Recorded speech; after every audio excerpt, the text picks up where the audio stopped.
And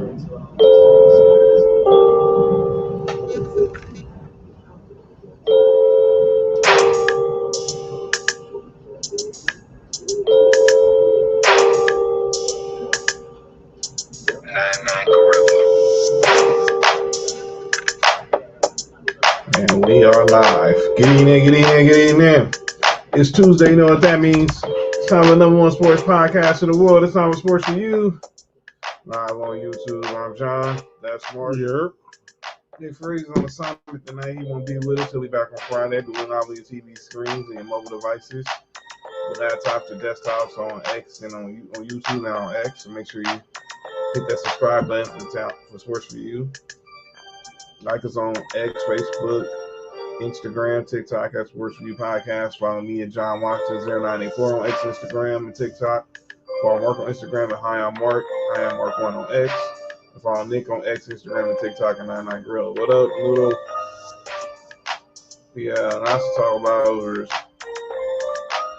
literally 24 hours away from the NFL schedule release. We got NBA playoff games that are happening,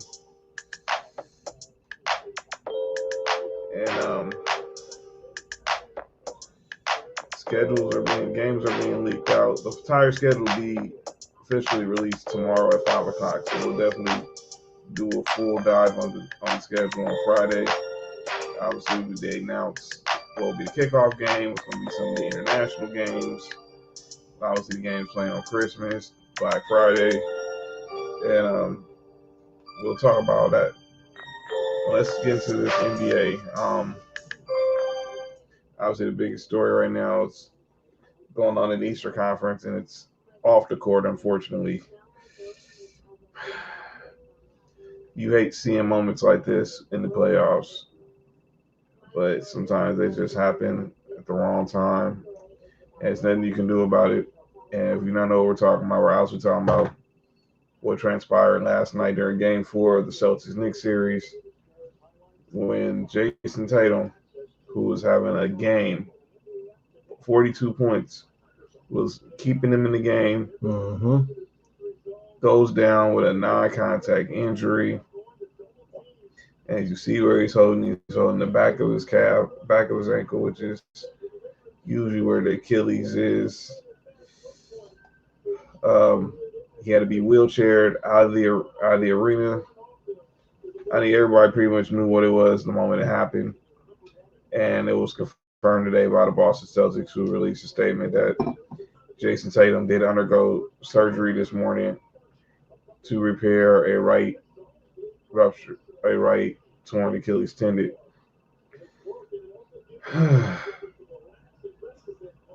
Hate seeing this. I'm obviously one of the best players in the league right now. You do not want to see any series pretty much be altered by injury. Yeah. Especially when you're the defending champ, so you're trying to go back to back, and we can pretty much call this what it is. The series is over. The question will be, will it be over tomorrow night, or do Boston have a little fight left in them to try to push this series to at least a Game 6 back to Garden and not get, eliminated on their home court? But we'll find that out tomorrow night. But let's talk about it. This series. The Celtics have been had some pretty good first halves, take leads. Obviously, they won Game 3. They were up by 11 yesterday, and then the Knicks mounted back, and then obviously the final 2:58. That's when, unfortunately, we saw Jason Tatum suffer that devastating injury, and then from then on, the Knicks just went on a roll, and now I just don't know what to say. I'm a Lakers fan, but no one wants to see this, especially from one of the best players in the world. And it was not his fault. Nothing he did. There was nothing he could have done. He just went for it. Went for a loose ball, and when he planted his foot, it was over.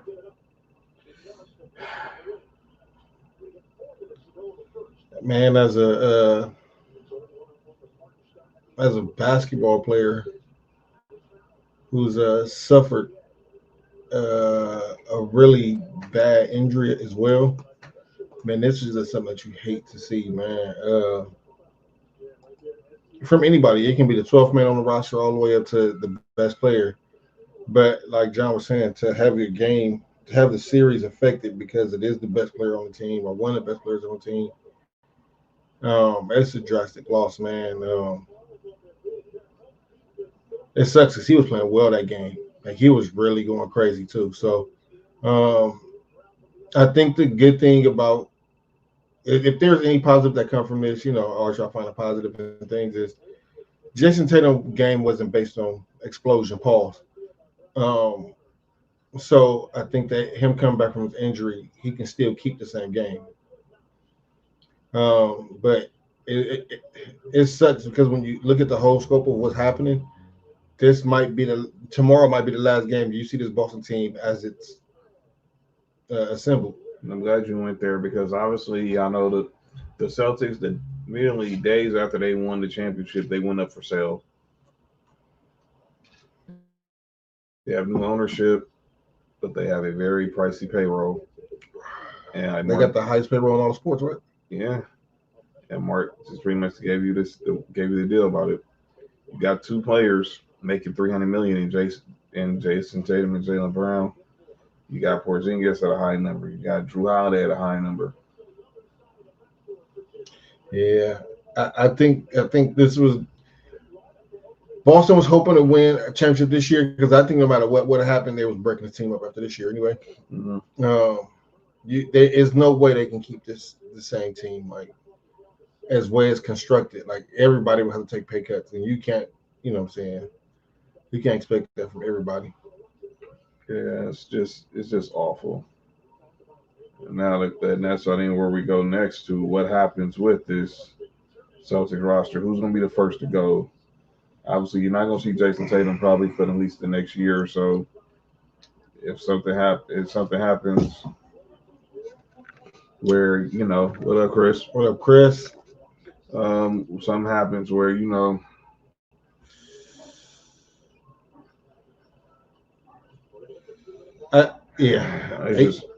can't. I think if I'm be honest with you, if the Knicks would have just won this series and everybody would have been healthy,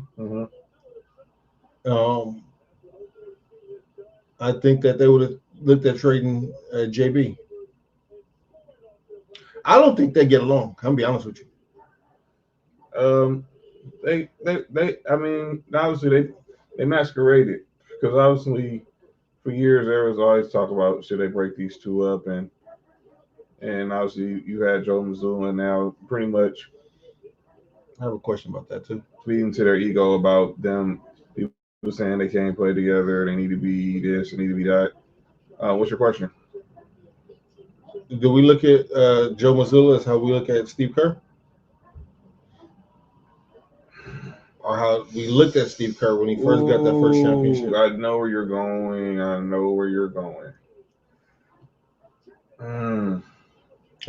I like Joe Mazzulla too. Yeah. So this is not like I'm not trying to take a shot at him because he won with Ime Udoka's roster, and now he doesn't have it. He doesn't have it. Yeah, because he's severely being outcoached. Like I know y'all was saying JJ got outcoached. He's being severely outcoached by the white Doc Rivers or the black Doc Rivers or whichever one is which. I don't know which one's which. Tom Thibodeau's white.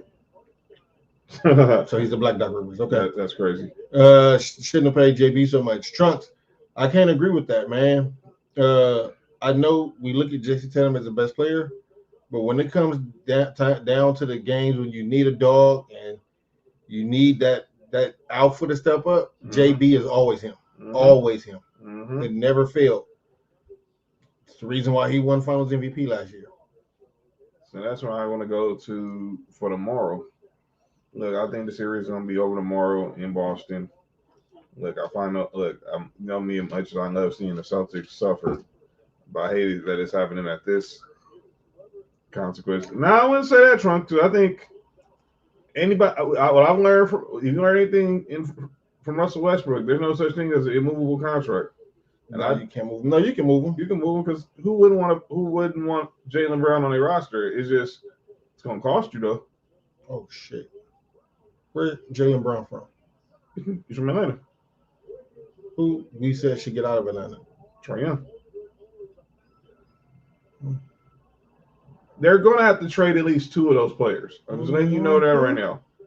Between Jason Tatum, Jaylen Brown, Porzingis, Drew Holiday, I think they can't sign. They do off the bench, Pritchard. Yeah, they expect Derek White's probably gonna be he's safe because obviously, yeah, he makes a good piece of change, but I think his versatility keeps him on the roster. But yeah, maybe you make a deal where you send. But if you get Trae Young, then obviously that means you gotta find a way to get rid of Drew Holiday because I don't think they can both be on this roster. I think Drew Holiday going anyway. I have to look at the contracts and see. Go ahead, John. You talk. I'm looking at the contracts. So you think about it. Obviously, Mark said they got to pay Peyton Pritchard, which just won $6 Man of the Year. Al Horford's probably going to retire. Maybe, but you gotta. It's not going to be easy building this roster. With this ownership comes in and starts making wholesale changes, obviously, which a lot of ownerships do. Oh, they'll get picked. I mean, it depends who they're trading them to, because obviously the question is going to be Trunks. Are they trying to build a contender, or are they just trying to get from under the whatever apron they're under with the salary cap? And I think that's a huge point. 24, 25. Okay, so Al Horford is done after this year. Drew Holiday is until the 27, 28 year. But that might be a player option. Yeah. So he's up until Drew Holiday is up until the 26, 27 year. 27, 28 is a player option. Which wherever you go, he probably go take it. This is gonna be his last contract. That's gonna be his last contract. Peyton Pritchard, he's under contract until 27, 28. Who else they got? Porzingis is making $30 million next year. Derek White making $28 million next year. Drew Holiday making 32 next year. Tatum making 54 and Jaylen Brown making 53. It sounds like that's a lot of money. They got the new ownership coming in. That's obviously going to want to try to save a little money, but obviously they want to make an impact. But somebody's not. Some of them guys aren't going to be there. And some guys ain't going to be there. But also to the game, the New York Knicks did their job. Obviously, look, they won 2 games in Boston, which is a lot. I don't expect teams. Obviously, we're going to get to tonight's games because obviously one half of the Eastern Conference Finals is already set. They win. They won the 2 games in Boston. They only need to win one at home, and they did that.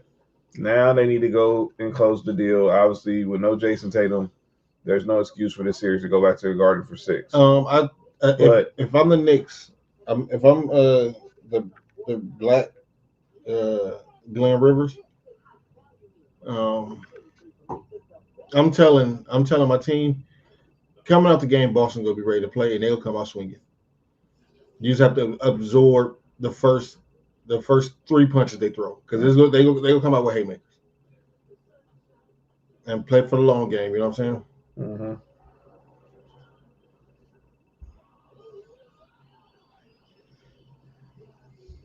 So we got to see what they're gonna do because obviously the Indiana Pacers are now waiting. They beat Cleveland tonight? They did win. They advanced to the Eastern Conference Finals for the 2nd straight year. The last time they did that was 2013, 2014 during the Paul George era. Shout out to those who called Tyrese Halliburton overrated. Yeah. Congratulations. He's in the conference finals now for the 2nd straight year now. This time he has a shot to get to the finals because people forget they beat the Knicks last year in 7 games, After the Knicks went up 2-0. so they can win this series. I still think the Knicks will probably get them, but do not rule out Indiana with the coach and the Rick Carlisle. Um, they did win tonight. Donovan Mitchell, well, he was hobbled, but Darius Garland was hobbled, but he went out there and played, and it wasn't enough. It just wasn't enough. There was nothing else they could have done that could have basically got them back into the series. Donovan Mitchell was like 4 for 18, but he got to the line, so he was being aggressive. It's just he wasn't getting nothing from Darius Garland, and it's a tough call to see. It's a real tough break because obviously I don't want to put this label on him, but it might be fair. Might be fair. What label? Huh? What label? Being a regular season team. They are. Lee John, they are. Let me see their contract situation. Yeah, it seemed like they are. I mean, they had a great regular season. They was balling. They was going crazy. Well, Evan Mobley. Ooh, yeah, they contract is going crazy next year. Evan Mobley made $11 million this year. Next year, guess how much he make? How much? He is going to be him and Donovan Mitchell making the exact same amount next year. Oh boy, $46 million. Darius Garland making $39 million. DeAndre Hunter making $23 million. Jared Allen is making 20. Max Strus 15. Who I like on their team is Ty Jerome. He will be a free agent. They're gonna have to pay him. He bought this year, man. Yeah, Will, what up with it? Yeah, he balled this year. He was up for 6 man. Mm-hmm. He was up for 6 man of the year. They're going to have to pay him. So Kenny Atkinson, coach of the year. But I hate to say it, they were a regular season team. You went over 60 plus games, and you can't get out of the second round. But it's not even just not getting out of the second round, dog. Like y'all won one game. You know what I'm saying? Like you expect somebody who won 60 games and be more of a fight in the, you know what I'm saying? Win a couple of games. I would think. It's crazy. And then the question, like when Nick asked about it,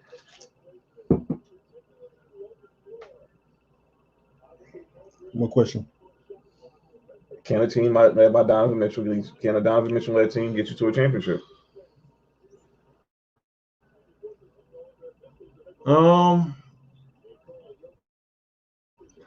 You know, it's unfair to him because Cleveland was hurt this year in the playoffs. Darius Garland got hurt. Evan Mobley didn't play all the games in the series. I would like to see I still think Indiana match up well with Cleveland. I'm not saying Cleveland would have won, but I like to see a healthy Cleveland team versus, Indiana team. And sometimes, you know what I'm saying, you just can't help it when injuries happen. Mm-hmm. You really can't. And when OKC and inevitably loses, who do they throw their picks at? Who they gonna lose to? Who do they?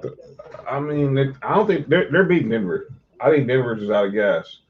Jokic he's looking old right now, but no, I don't think they're done. I don't think they're done yet, Trunks. But the next round they play who? They'll play Minnesota in the conference finals. Woo. That's gonna be another good series.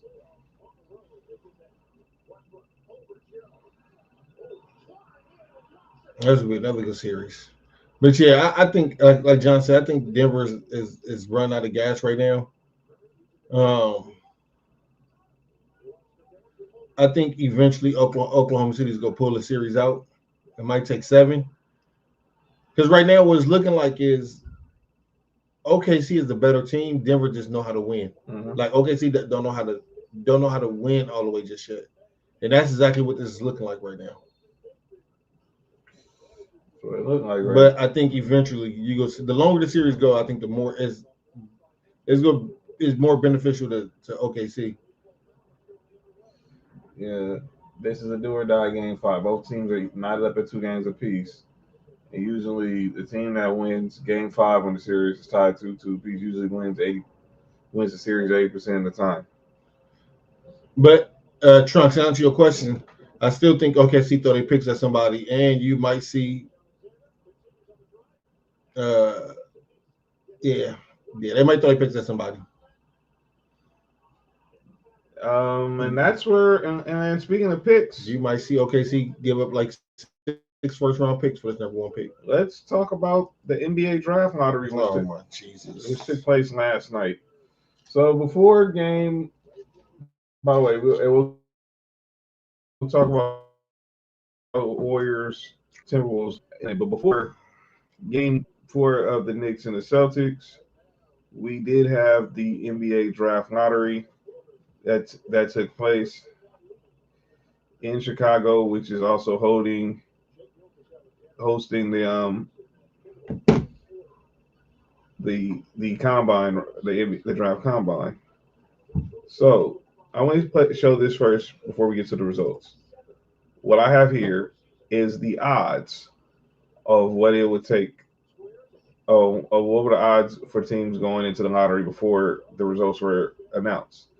The Utah Jazz, the Washington Wizards, the Charlotte Hornets each had the highest odds at 14%. Then you had the New Orleans Pelicans of 12.5, followed by the Philadelphia 76ers at 10.5. Those are all the double digits. And then it goes from Brooklyn 9 to Brooklyn 7.5 for Toronto, 6 for San Antonio, and that's their own pick, by the way. I mean, that's their own pick, by the way. Houston at 3.8. And that's a pick. I think that's a pick they got from Sacramento. Portland, then Dallas at 1.8. The Bulls at 1.7. Now, and I want to be clear. The Bulls and the Mavs have the same record, so they had to do a coin toss, and that determined who got the better odds. And Dallas won the coin toss. Then Atlanta, obviously with their own pick, and then the Spurs with their own, with the Hawks pick from the DeJounte Murray trade. Um, so that's how the lottery went. Those were the odds for the lottery. How did it end up going though? It went it went totally different than what those odds showed right there, because we saw once again another shocker in the NBA draft lottery, and that was the Dallas Mavericks winning the draft lottery, getting the first pick, the Spurs getting the second pick, the Sixers getting the third pick. All 3 of them moved up. I had the Spurs get the first pick. All of them moved up into the top 4. The Hornets, who had higher odds than all 3 of them, fell to 4. Then Utah fell to 5. Washington fell to 6. New Orleans fell to 7. And then Brooklyn, Toronto, Houston. That's I think that was the pick they got from the Suns. Portland, the Bulls' his own pick. The Hawks with their pick from Sacramento, and then the Spurs have another pick at 14 from the Hawks. But the Dallas Mavericks, with 1.8% chance, have the number 1 pick. What up, Greg? And now have the chance to draft Cooper Flag with the first pick out of Duke. Tim McMahon this morning from ESPN, who is based out of Dallas, says the Mavericks do not plan on trading this pick or entertaining any trades for this pick. They are going to draft Cooper Flag with the first pick in the draft. They would draft Duke from Rutgers. That would be funny if they did, though. All right, Mark. Your reaction, because obviously You know the theories were out there, but go ahead, give your reaction when you saw that that the Mavericks moved up and got the #1 pick. Um, I'm not mad at it, man. I'm not one of these people. I mean, well, I am one of these people that think I wouldn't say rigged. The NBA is a business, man. I know as fans we looking at it as sports, but NBA is a business, and business is always going to be the #1 priority. So, I'm not mad at certain things like this happening. I don't think it's rigged. I don't think they say, trade Lucas so you can get Cooper Flag. That don't even make sense. I'm also glad to see that whatever Silverman is doing is working, because ever since he implemented the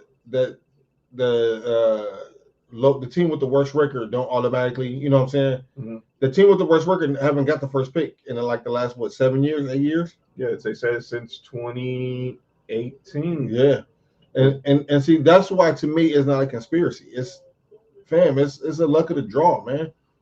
I'm like this: if it was a real conspiracy, the Lakers would have never fell into the second pick 3 years in a row. They don't want to talk about that. But everyone's focusing on Luka to the Lakers. And let me say this again, because I got to a big debate about this in our group chat. Oh shit! Man, I'm gonna go there. All y'all don't call it out names. Here's the deal: the draft lottery is actually taped. Now, what we see on ESPN is the results, but they tape when the ping pong balls come out of the machine like 30 minutes before the draft. Each team has 2 representatives there. They got one in the room where they're doing the lottery. They got one on there when they're viewing the results. They take their phones. There's reporters in there. Ernst & Young, who's the accounting firm, is in there. There's no way to fix the lottery. This isn't the frozen envelope theory. You mean like when the Knicks got there's no way to do the frozen envelope. There's no Michael Jordan didn't get suspended for gambling. There's no tin can theory, because they give you full transparency by showing you how the process is done. Now, there's some people, I was listening to Mason Ireland today, say, show the ping pong balls. Dudes are not going to sit on TV for 30 minutes watching ping pong balls. What are we talking about here?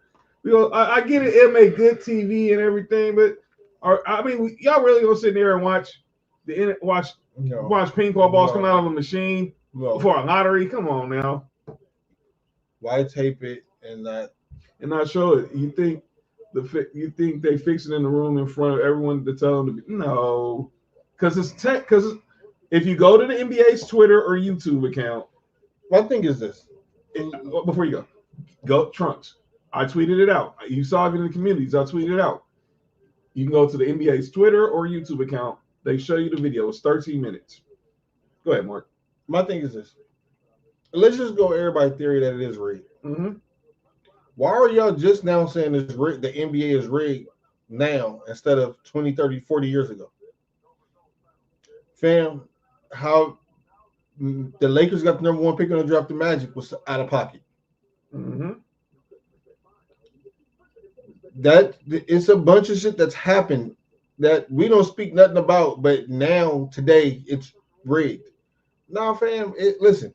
Like I said, NBA has always been a business. They've been about business since Magic and Bird. It's another theory that, see, we getting close to this Patreon stuff. There's another theory that Magic Johnson didn't really have HIV and NBA paid him to go away. So your highness can be the face of the NBA. Dog, it's a bunch of theories out here. Y'all don't never want to speak about that. There's theories out there. Everyone wants to pick the ones that's convenient. Mm-hmm. People have been saying all sports are rigged for 20 years. Dog, it's not rigged. All sports is a business. That's what it is. It's a business. The only time I say it was rigged is, and y'all talk about that Kings and Lakers series. They bring that up. I don't bring it up. I think Portland and Lakers was rigged. That's the one that was rigged. I think Portland was up 15 or 17 in the fourth quarter, 20 in the fourth quarter. NBA said, what ratings look better? Pacers versus Trailblazers or Pacers versus Lakers? Let's put this call in. I even saw what Fat was saying, like, it's David Stern or Adam Silver. I was like, David Stern, huh? That was your comp? Huh. David Stern? And I know everyone bringing up what LeBron said on Pat McAfee. I mean, come on, dude. Well, but the thing is I do think that some of that is true. I do, like you said, the frozen envelope to get Patrick Ewing to the Knicks. I agree with that. When LeBron came out of high school, Cleveland mysteriously had the number 1 pick. I agree. What up, Miami? I agree with that. When Tim Duncan came out, San Antonio, dog, I'm not saying that this is not happening. I don't think that it happened this year. I don't think Dallas is that important. No. I mean, come on, the Mavericks and they won the lottery. We'll say however you want to word it, business or rig. But my thing is why it's such a big deal now? Y'all wasn't saying this y'all wasn't complaining about this in the 90s. I just think people just finding it's selective biases, and let's be clear, it's selective biases when it comes to this. Because I look at this. I mean, everyone ESPN they're feeding into the BS because what? Okay, like you said, you brought up LeBron. Bring up when LeBron left. The following year they got Kyrie. Chris Paul left. They get Anthony Davis. AD leaves. They end up with Zion. Luka gets traded. Now they're gonna probably end up with Cooper Flag. And by the way, as I stated earlier, for those who missed it, Tim McMahon says it sounds like they're not entertaining trading the number 1 pick. They're gonna draft Cooper Flag. We're gonna get into that. We're gonna get to that in a minute because I think that's stupid. So all of y'all think that Jordan really retired? Technically, they didn't move up for D. Well, yeah, they had people don't remember that. Trunks, when the Lakers got D'Lo, the year they drafted D'Angelo Russell, we had the 4th highest odds we had to make sure our pick was top 3 or top 4 protected. Yep. Because it was it was still trying to pay off from the Steve Nash trade. And we moved up into the top 3, and then we ended up with the 2nd pick and that's how we ended up getting John D'Angelo. But I'm like, man, who the hell is John D'Angelo? I drafted D'Angelo. Oh.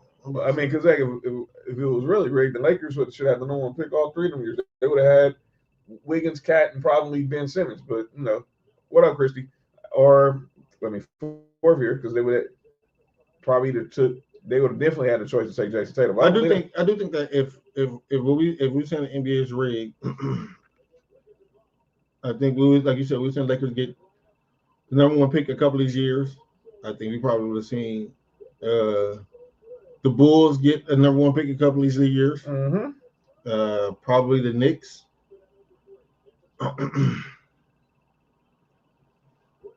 No, but everything I get everyone. The Lakers are attached to this. LeBron's attached to this because of the Luka trade. But let's be clear. Yeah. I mean, I agree with what you said earlier. If Luka got traded to Utah, what nobody give a damn about? Nobody cares. Nobody give a damn about that. It's all where he ended up. And it's not rigged, Christy. Was it rigged when y'all got Derrick Rose in 2008? Oh yeah, that's true. I forgot about that year. Huh? You want to go there? Well, y'all got the number 1 pick, and a lot of people thought it should have been Miami. It was luck. No, it wasn't no dang luck. So, come on, man. What are we talking about? We can play this argument in many different ways. It was luck that the Bulls. The luck that the Bulls got the number 1 player in the country who just happened to be from the south side of Chicago. Went to Simeon. R.P. Ben Wilson. Yeah, rest in peace, Benji. You hurt. Really?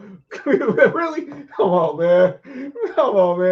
Look, like we said with Brian, obviously they had the owner, Gordon Gunn, who's blind. Literally blind. Oh, not Stevie Wonder blind. By the way, today's his birthday?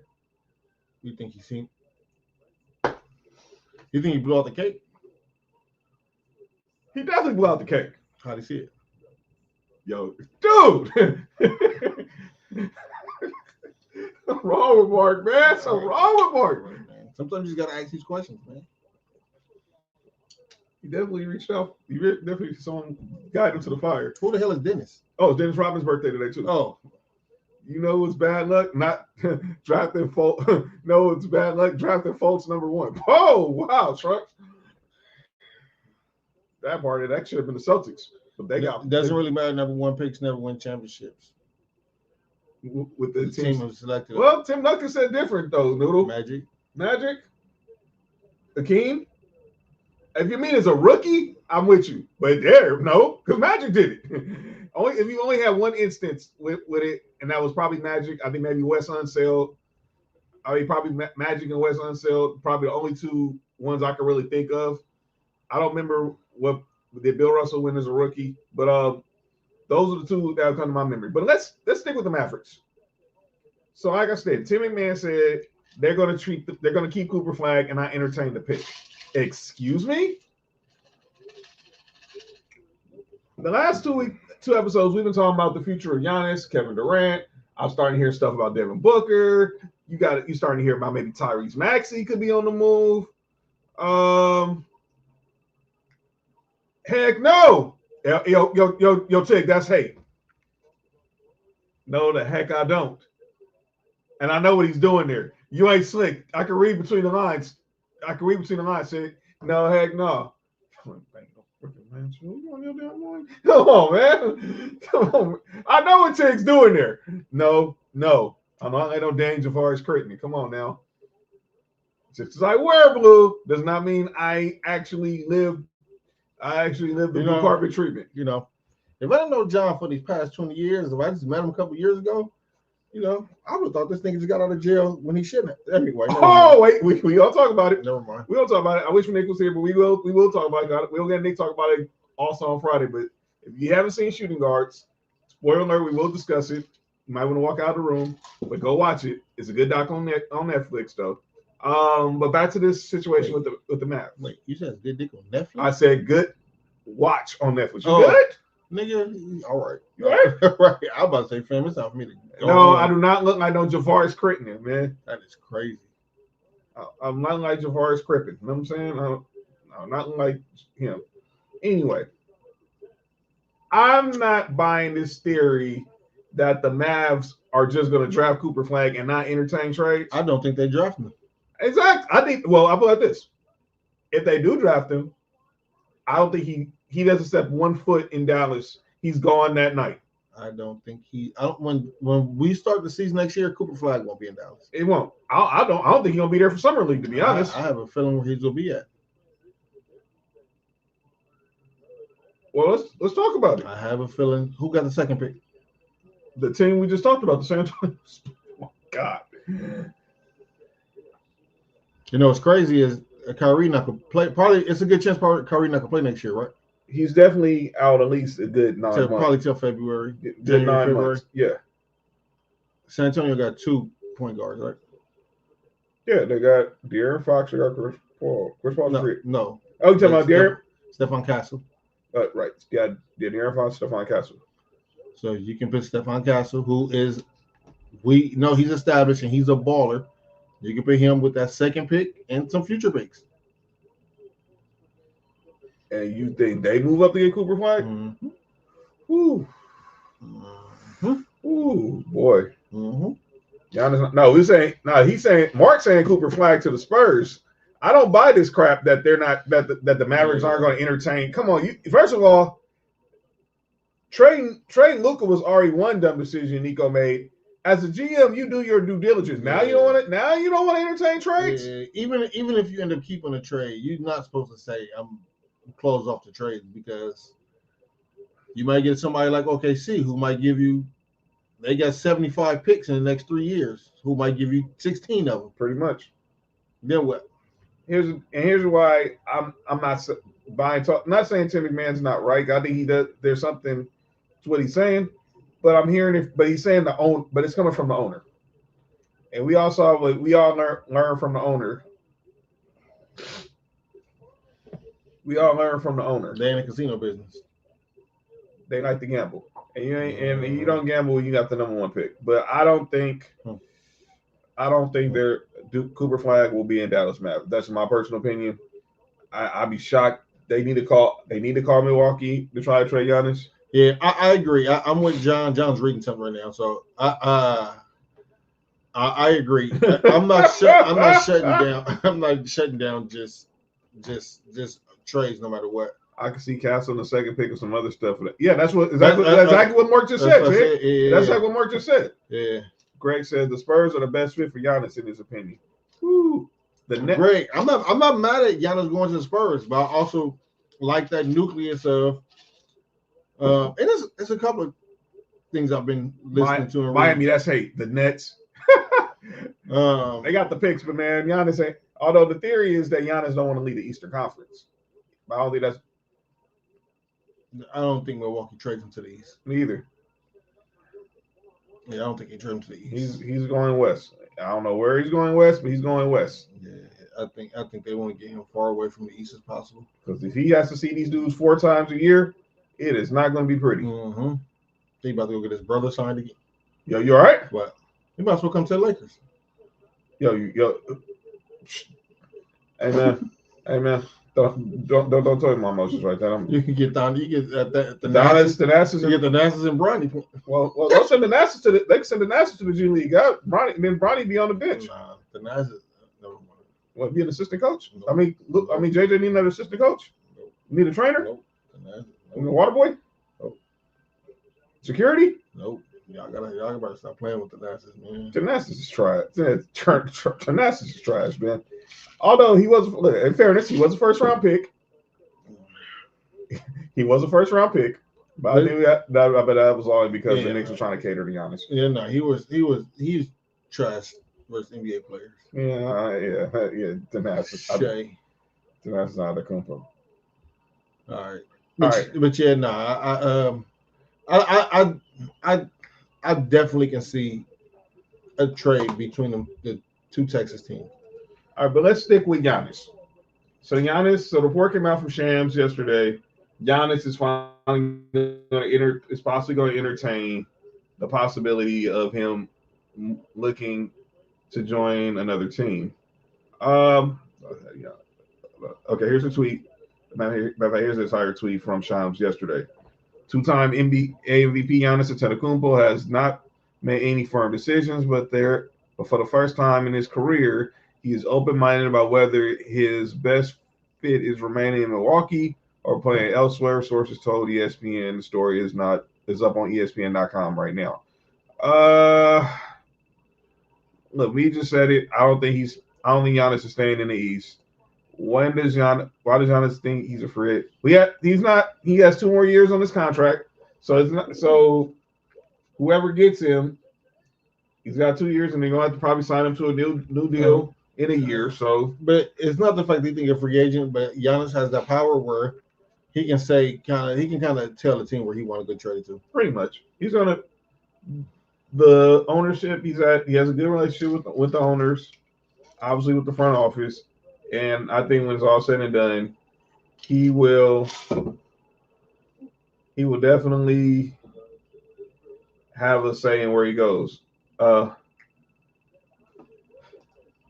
Noodle said trade his ass from Luka in a heartbeat. Wait, why would you wait? Trade who asked? Pause. I think Noodle say trade. Trade Giannis ass.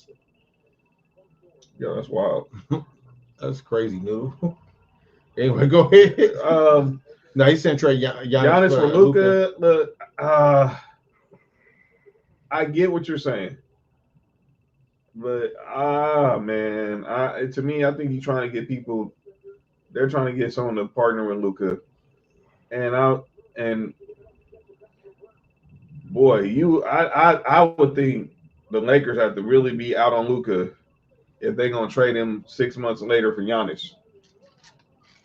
I mean, if the trade package is not up to par, it ain't happening no matter where he wants to go. Well, I think that's true.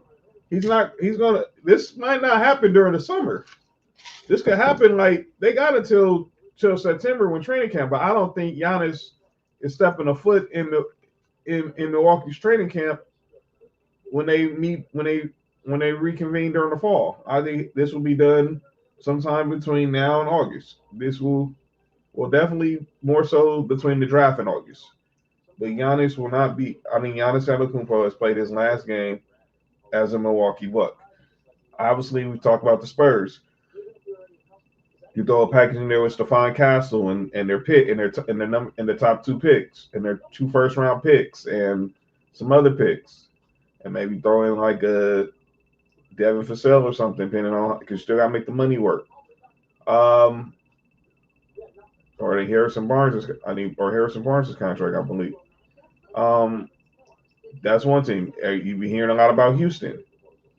Maybe you throw in the Jalen Green and obviously that maybe you package Fred Van Vliet's contract and send him to Milwaukee. But also throw that some first rounders in there. That's one team. But I don't like me and Mark said. I think he's heading west. I think it just be malpractice if Milwaukee keeps Giannis in the East. And I'm trying to figure out if they were to keep him in the East, where would he go? Miami. I don't know if Miami have enough, but they definitely don't have the picks. I can see I don't think they have the players either. So probably not Miami then. They said Brooklyn. Brooklyn got the picks. But that's pretty much what he's pretty much it. There's nothing else in Brooklyn. Nah, they got the dude who think he Kobe. What's his name? Cam. Look, man, you don't love my dudes from North Carolina. No, not Cam Johnson. Cam Thomas. Yeah. Yeah. Like I said, there's nothing else. There's nothing else in Brooklyn for Giannis. But you know, it might just it might just be a bigger market. You know what I'm saying? So, I mean, the Knicks could. I don't see the Knicks doing it. I don't think so either. You trade them for Cat in a heartbeat, but that ain't gonna happen. I don't even think the Knicks would want to trade Cat. Cat been playing well for him. I agree. There's really not many markets. You think I don't know Atlanta? No. Obviously, they'd be dummies to send them to Boston. Atlanta not doing. Did you hear that story that Atlanta had Giannis hit? And they fired one of the coach. I don't know if they fired the whole coaching staff or they fired one of the assistant coaches, and he ended up going to Milwaukee, and that's how Milwaukee drafted him. So they was gonna draft Giannis. Mm-hmm. They had him hit. They had him hit like put up. Well, yeah, he was in the bleachers during the draft. They had him like he was hit, and the only reason why I won't say the only reason, but Milwaukee found out because they fired that. I don't know if they fired that whole coaching staff or they fired that specific assistant coach, and he went to Milwaukee. And that's how Milwaukee drafted Giannis. Team's gotta be stupid. Greg said they grabbing Giannis is the best fit for them. That organization breeds superstars. Well, I'm trying to figure out if you're Miami. I mean, either you're giving up either Bam or Tyler Hero. I don't think anybody wants to go to Miami at this present moment. Right now, Pat Riley is pretty much might be running that team into the ground. Ain't no pretty much. I think he is. So I think we gotta keep an eye on them. I don't know where Giannis goes from there. Let's also talk about the other series from last night. The Minnesota Timberwolves are another series that is affected by injury. Obviously, no Steph Curry, but boy, did Anthony Edwards. He sees blood in the water. He goes and he's a shark. But I need to know this. Where the heck? Where was Jimmy Butler last night? 5 for 9. 5 for 9. 9 shots. That's my thing with Jimmy Butler. Is he can sometimes show up as a superstar, and then sometimes he show up as a role player when you need him to be a superstar. That just makes zero sense. But my number one thing, I think I said on the show within the last week or so, is how is it that they don't have a backup point guard? I'm so confused. I don't understand. If the Wolves don't win it all, what's next? I don't know. I mean, there's really much they can do, but there's really not much they can do. Their roster is pretty much what it is.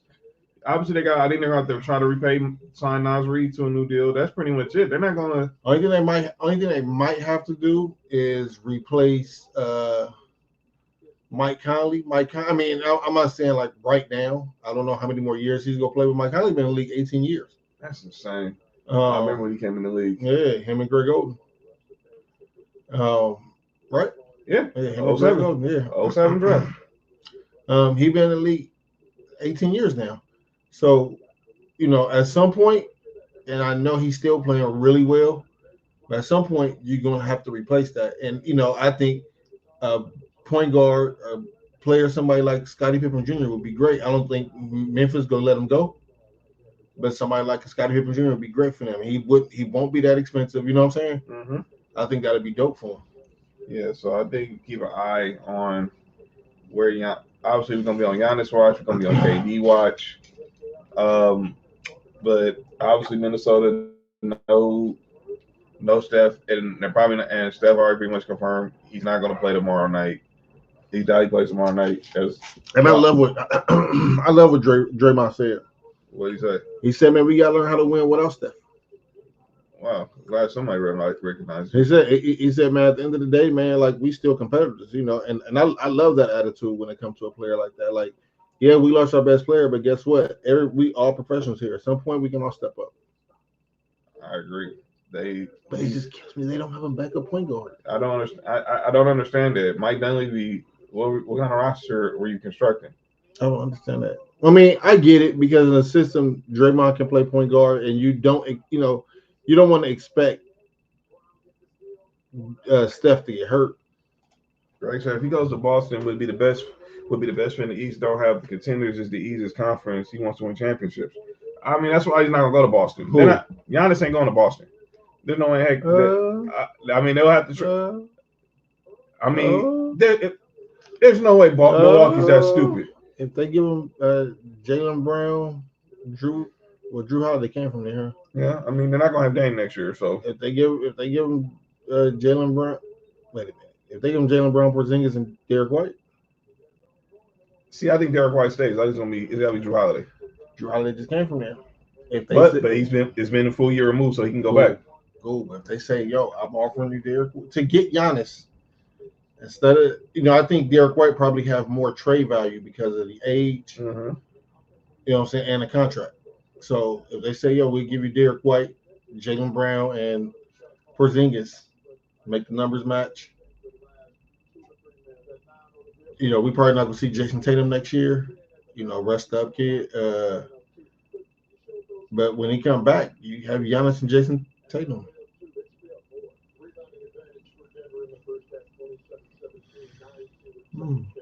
That'd be crazy. I just can't see him doing that to Boston. I can't see him making that trade.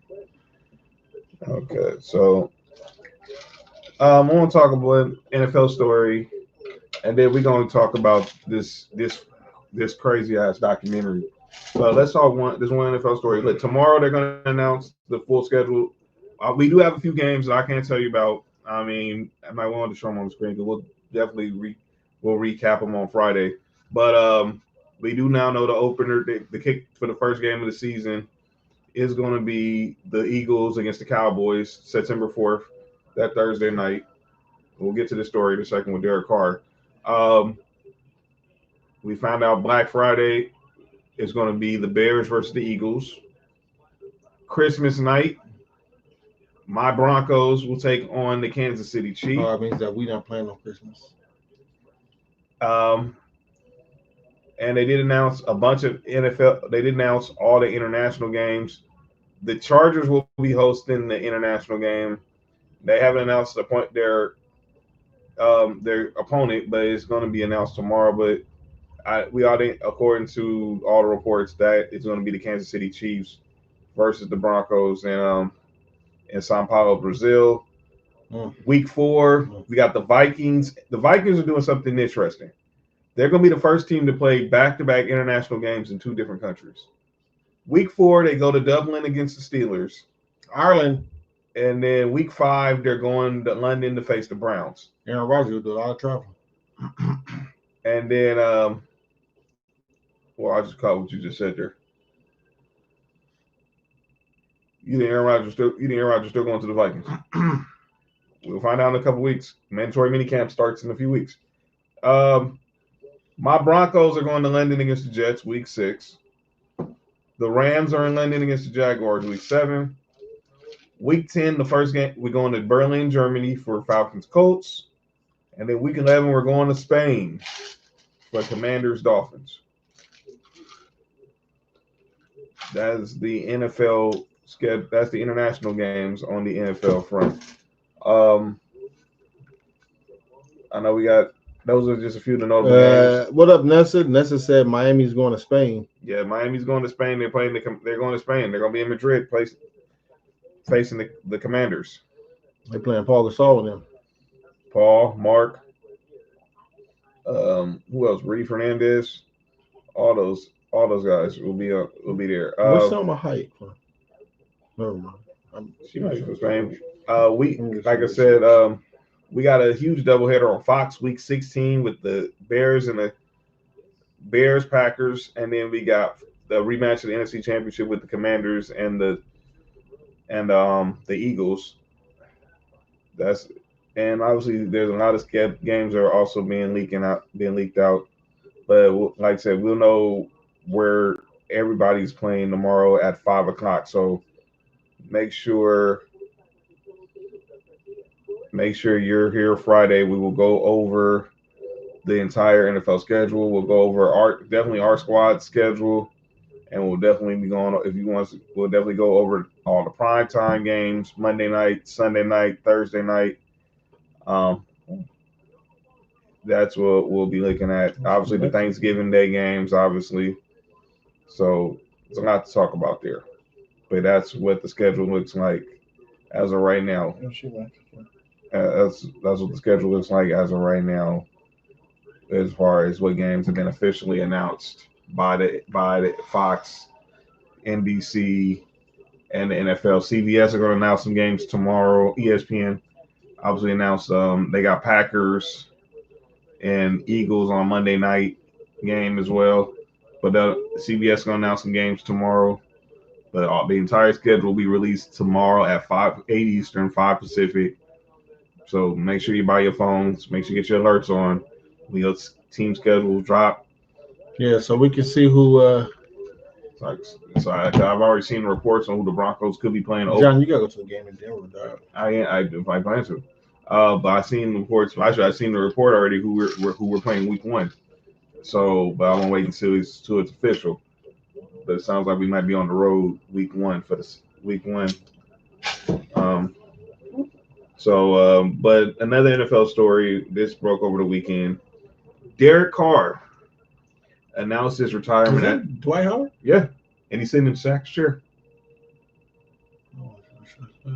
Yo, you good? You heard me? Yeah, you're not here. I'm not deaf, man. Did they hear me? I don't think so. But Derek Carr announced his retirement from the NFL on Saturday. We all knew that he was dealing with this shoulder injury that could have jeopardized the season. He needed surgery, and he would have been done for the season. But he decided the rehab was not responding. He was responding correctly to the rehab, and has decided that he's going to hang it up after 11 seasons. Of course, 10 with the Raiders, and then this past season with the New Orleans Saints. I think that's. I mean, well, first off, let me say, congratulations to Derek Carr. Uh-huh. He had a good career. I think this was the long play for him because I think he still could have played, but I think he did New Orleans a favor. By him retiring, they get that money back. Only thing he keep their signing bonus. You know what I'm saying? They're not going after that. They're not doing none of that. So he keep that. But I think that later on down the road, maybe 2 or 3, 4 years, you might see Derek Carr on the Saints coaching staff or doing something with the Saints. You know what I'm saying? Mm-hmm. I can see it. Greg, break the team up if the Wolves don't make it. Keep Edwards. Nah, this team is too good to break it up. They're too young. And too good to break it up right now, man. KD to Houston. I'm not mad at that. See, I think it's Dallas. If I'm Phoenix, I'm definitely making the call about the number 1 pick. So you offered the number 1 pick for KD, and you put Cooper Flag with Devin Booker. Only problem with that is KD gonna have what 2 more years? Yeah. So, but I think you make that call to Giannis first, though. Yeah. But that call to Milwaukee about Giannis first. Shout out to the hometown homeboy, go Fresno Bulldogs. Oh, that's right. Derek Carr, of course, went to Fresno from Fresno, went to Fresno State. Him like his brother David. But yeah, he did hang it up out there 11 seasons. Obviously, very Me and polarizing quote. me and that's have been cool ever since the football season's been over with. That's crazy. Um, but it's going to be crazy. Obviously, he had a very polarizing career with the Raiders. Obviously, it didn't work out with New Orleans. Obviously, but we wish Derek Carr the best in his retirement. Hopefully we'll see him real soon. Okay, we're up to. Yeah, halftime, right? We're going to start the second half. The Nuggets are up 2 on the Thunder starting the third quarter. Game 5. See who can go up 3-2. All right, I wish Nick was here for this segment. We'll definitely revisit it Friday because I definitely want to get his thoughts on this. Me and Mark and Nick over the weekend we had some homework to do, and we said it. I did it before the weekend, but yeah. Yeah, I want to thank the Indiana Pacers for helping me get this done because they went up by 40 on the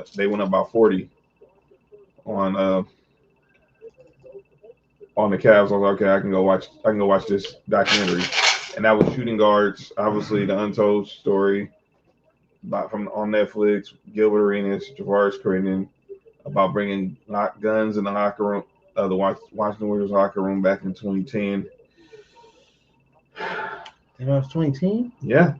No, 2009, because they drafted John Wall in 2010, so it was 2009 when it happened. Let's just revisit that time. How it starts. Obviously, the Gil's grew up in the valley. Was a goofy kid, and eventually went to Grant.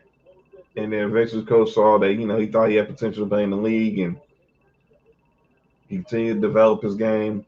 He ended up at Arizona, got drafted in 2001 in the second round by the Warriors, and obviously we had a good career with the Warriors, and then went on to be a free agent with the Wizards. As for Javaris Crittenton, was one of the top high school players in the country out of Atlanta. High school teammates with Dwight Howard. Goes to Georgia, had offers everywhere, but decided to stay home and go to Georgia Tech. He thought he was going to get drafted by the Lakers in by the Hawks in 2007. They took Al Horford with the third pick, which was right pick. Then they had a second pick, and they took AC Law. That wasn't the right pick. And he fell to the Lakers at number 19. That wasn't the right pick. He came to the Lakers, and obviously, clearly, it was not a match made in heaven because him and Phil clearly did not get along. Because this kind of might be Phil Jackson faulting. Phil, and obviously they showed, and I totally forgot this happened. His first game of the year, his own game of rookie. He didn't just play. He didn't suit up. Yeah. Tell me a lot of number 1 first round picks who are healthy scratches on their NBA debut. It's one thing to be in uniform and maybe they'll play, but to be told you're not going to suit up. Yeah, that's kind of embarrassing because his first game in the league, he probably telling family like, "Yo, I'm gonna get in, get some minutes, and then you get told that you can't even put on a uniform." Yeah, and I don't like how Javaris, and I'm just talking about the game. I don't like how Javaris Crittenton game was. How we look back at it, and a lot of people say he wasn't that good. Javaris Crittenton was really good. He was. I think if they would have switched AC Law for Javaris Crittenton, you probably would have seen both of them play. I think Javaris would have played in Atlanta, and I think AC Law, because he can shoot, right, would have played, in LA. But with LA, it's all about picking up this offense, and it's hard for rookies to pick up this offense. And that's why they have one of the assistant coaches on there who was with the Hornets, who was with the Lakers, and he was not, and he was with and he was, of course, with working with Javaris on the player development side, and obviously the triangle is a very complicated offense for most players. It's not really, but it's not really. But some players' system, obviously, with a player like Javaris, who was, and I just don't think Phil Jackson like young rookies. Players. Yeah, he doesn't. Yeah, he doesn't. Yeah. Clearly, so, we noticed. I mean, with the Bulls, he said rookies were the scum of the earth. So yeah, that showed it there. And then obviously he gets traded to Memphis in the Pau Gasol trade. Oh shit, he was not. That's right. He was in the Pau Gasol trade. He gets shipped to Memphis with Marc Gasol, and a bunch of other junk like Kwame Brown. And then obviously he ends up in Washington. Gil takes a liking to him, and they become cool. But obviously he's home. He's away from his family. He's never been out of. This is really the first time he's ever been out of Georgia, because he could have went to Duke. He could have went to North Carolina. He could have went to a lot of other schools, but he wanted to go to Georgia Tech. Be the hometown hero. Be the prodigal son. That's all good. But then once he got in the NBA, he had to leave Atlanta because the Hawks didn't draft him. Nick Young tells the story. He worked out with Javaris during the offseason, and he saw his tats. And then we saw the infamous one. He had the C with the rag. I was sitting there like, and Nick was like, man, he's crazy. And that's what we learned. He started hanging out. He started banging Mansfield. We did that with the Lakers before he got to right. Nick said he used to work out with him every summer. Yeah. So this is before he got to Washington. So clearly he got here because this all happened while he was in LA. He didn't just start. Wasn't banging Mansfield in Memphis or in Washington. Right. It happened when he got here because he was out here in the club scene, and obviously he got a situation where someone tried to take his chain, and people say you need to go have some of us around you. And obviously some of his people knew somebody from Nashville probably, and that's how he got hooked up with them. And he was on the set. He wasn't just politicking. He was out there. He was on. And then he ended up, and obviously the whole situation with him and Gil happened, where obviously they're on a plane playing. It was a game, I think it was a card game between Earl Boykins and JaVale McGee. And Earl Boykins, JaVale McGee, some other players. And then obviously Earl gave JaVale some money so he can win. And JaVale pretty much took everybody's money off the table. And Javaris stuck his nose has been saying, Earl gave you his money, give it back to him. And Gil got involved. Was like, how you gonna tell somebody you owe me this? And I was like, whoosh. And Gil just like an instant instigator. So they saying he's on the airplane. He got his headphones just blazing, and he's playing Michael Jackson. Gonna be starting something. I was like, wow, this dude really just the jokes with him just don't stop. And they go. Then they get back to the locker room, and the whole gun thing happened. It was some threats. That was some threats. It was, yeah, you go there. Gilbert, they got him back and forth. It was I'll beat your ass, and then it was I'll shoot you in your knee. Mm-hmm. Gilbert said, I got a bad knee already. What the fuck that go do? Because I'll shoot you in your good knee. And then Gil got triggered. And then Gil said, okay, you can shoot me. I'll bring the guns so you can shoot me. But we can see. And the crazy part is when this all was happening, it was the day when they was doing the gun awareness training. And they say, and then Gil says he goes in there with a BB gun and shoot Nick Young in the arm. I'm like, what the? You can't make this up, man.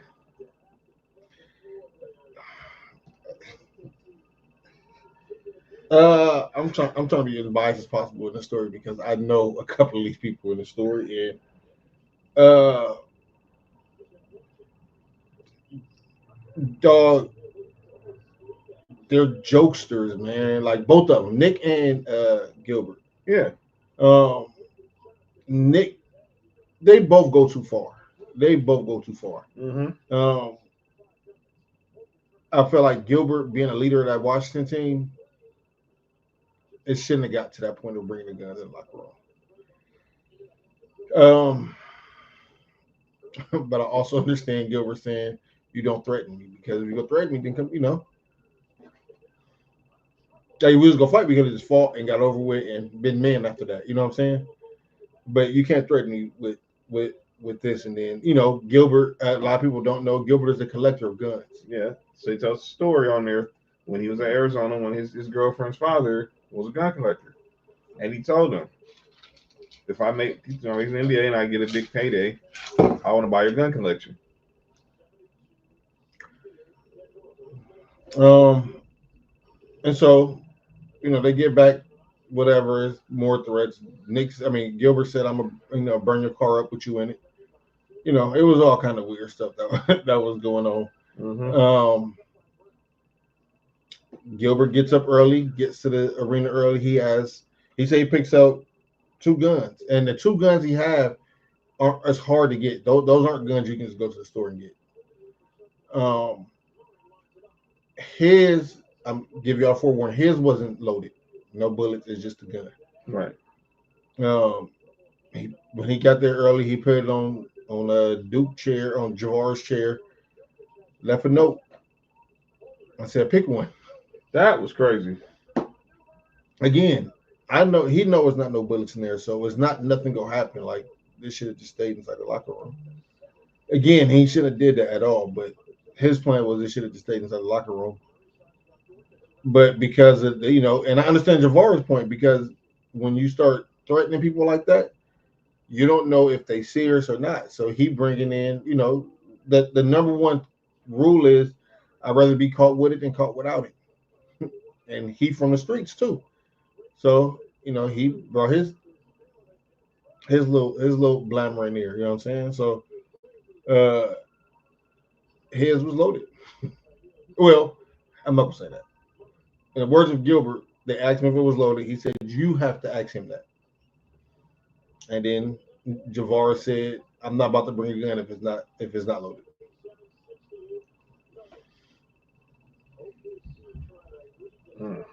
So go ahead, John. You can. So now, obviously, word gets out because obviously somebody in the locker room is talking. Talk to Peter Vesey. And they talked to Peter Vesey. Yes, that Peter Vesey, NBA, NBC, longtime reporter, was breaking stories back in the day.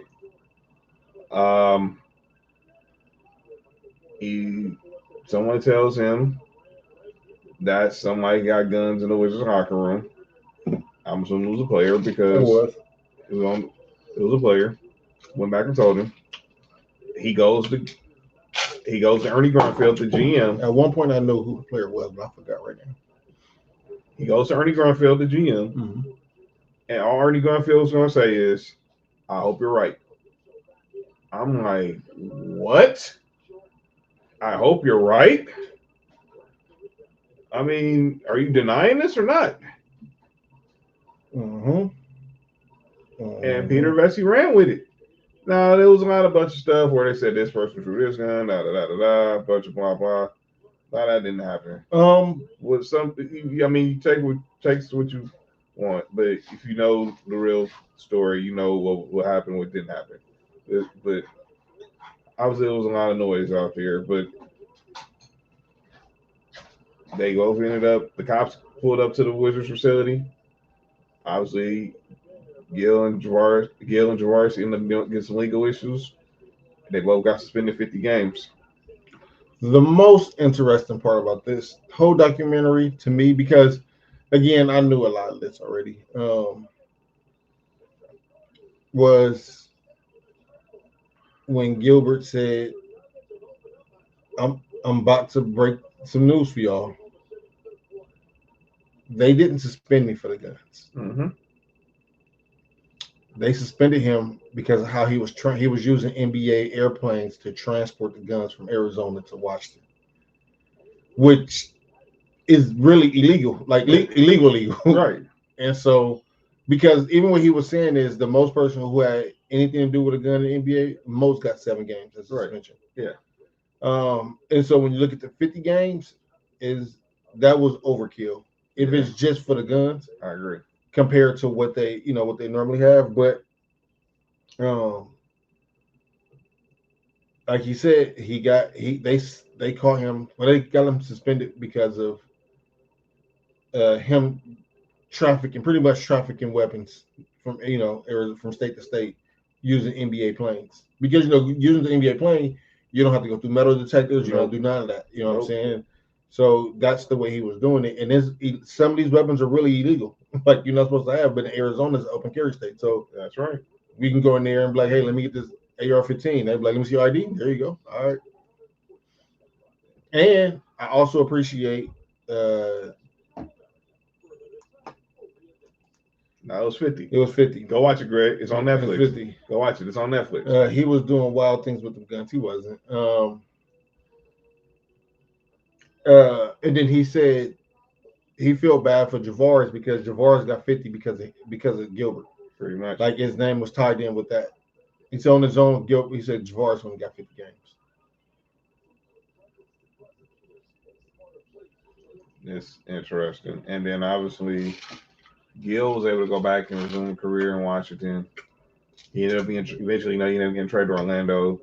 And obviously he ended his career in Memphis. As for Javaris, he didn't have that luck. He was on a rookie deal, and once it expires, they pretty much wiped their hands with him.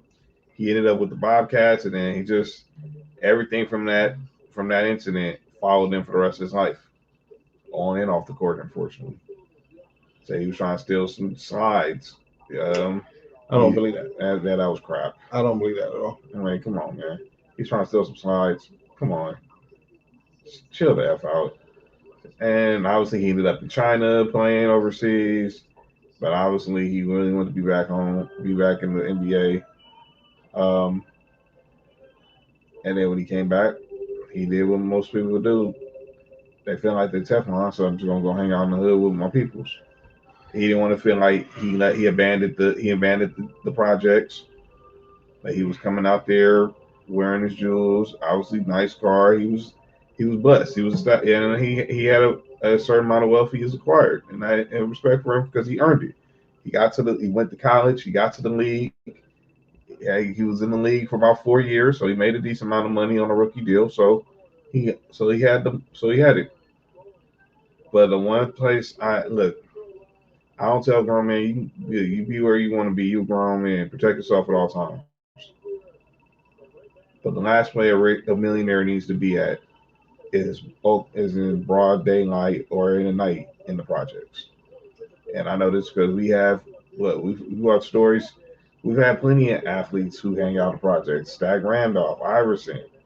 I mean, I was in Memphis when Zach Randolph left for Sacramento. They didn't go to like no Grizzly practice facility or downtown Memphis and ask the fans how they were doing or on Beale Street. They went to the hood because he was in the hood. That was when he was with the Clippers. He got busted in the garden in Nickerson Gardens. Iverson, there was stories that Iverson hung out in the Nickersons. But Javaris went back to his old projects in Atlanta, and he was doing, and obviously he got robbed. That's an important. It's not justifying it, but that's an important piece to this. He got robbed. Mm-hmm. Someone snatched his chain. Got some money from him too. Mm-hmm. And it didn't happen once; it happened twice. So you figure, okay, I need to get out of Atlanta for a minute. He goes to try to meet his girl in Baltimore. Goes to stay with his girl in Baltimore, and it happened again. But he went back. He got back in Atlanta, and this fatal incident. He found it. He got in contact. He did his own investigation. He did a hood investigation and found out who was the dude that robbed him. And obviously he had his cousin with him. They ended up seeing the dude, and they was ready to do. And I guess he was ready. They was gonna put something behind his chest. But Javaris got this little nerve, like, I shouldn't be doing this. Something ain't right. Yep. I really wish he would just could have kept listening to his gut. Because Yeah. he went out there, he pulled the trigger, but when they pulled off, it wasn't one body that was in the street, it was two. Julian James, the young lady in her 20s, was shot by Javaris Crittenton, and she died. First of all, condolences to that young lady's mother for even still having the strength to even tell that story. And somebody got word Javaris, that it was Javaris. They said they saw a black Tahoe. And obviously where Javaris Crittenton was at, word was a black Tahoe was seen in a certain area where a house was shot up. Because Eddie knows where, and then come to find out, a few days, the same day, Javaris had just rented from Enterprise. They put two and two together. Javaris gets a murder warrant, is off for his arrest.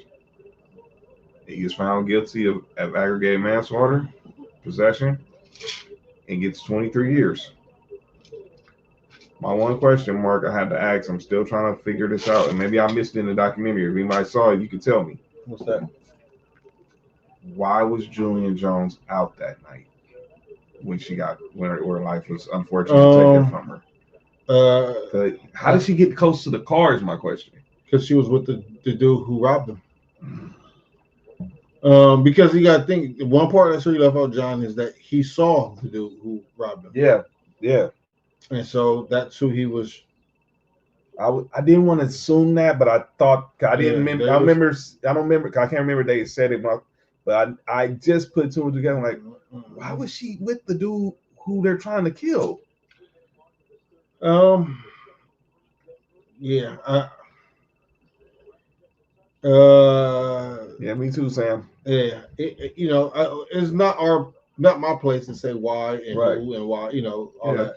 Just sad. It's not. I'm not here to question the victim and what she was doing. Mm-hmm. But unfortunately, she was with that dude, and this is why no, I can't tell that story here.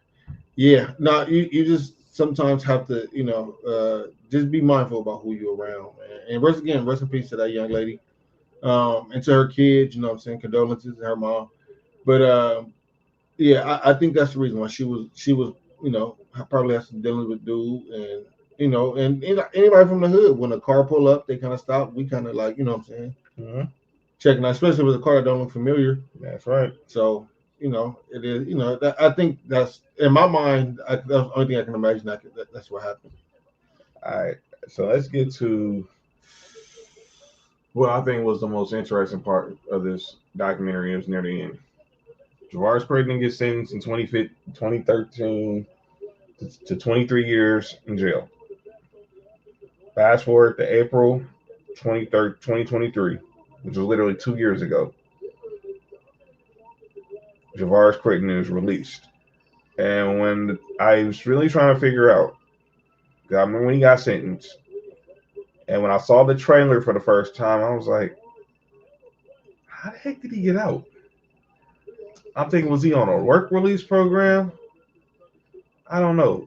Rob Jackson said the Emperor says Giannis should not go to Dallas. We'll see what happens. I think Giannis gonna have control where he goes. They're gonna work with him, but like I said, Dallas should at least make the call about and offer it and to see what's the offer. But back to Untold. They showed his attorney or some people. They pull up to the jail, and here he is walking out. And they asked the lead detective on the investigation, how did he get out after 10 years? He still was trying to understand why.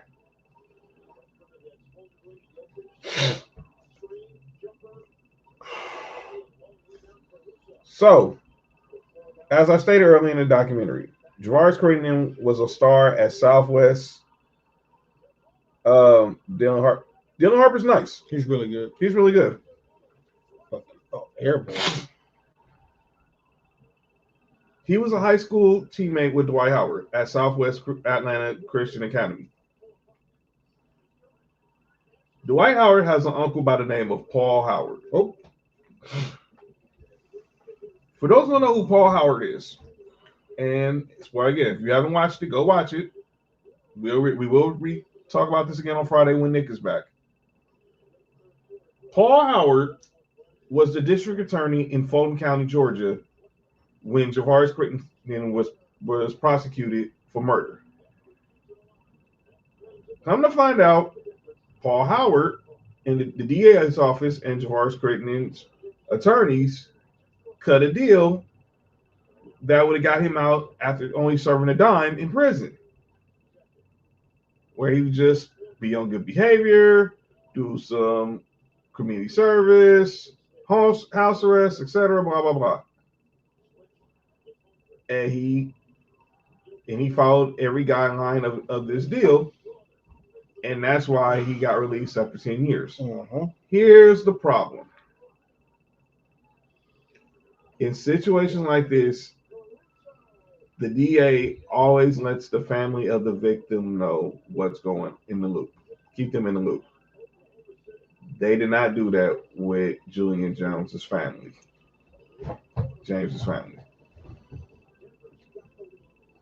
It wasn't fixed. Trust and believe.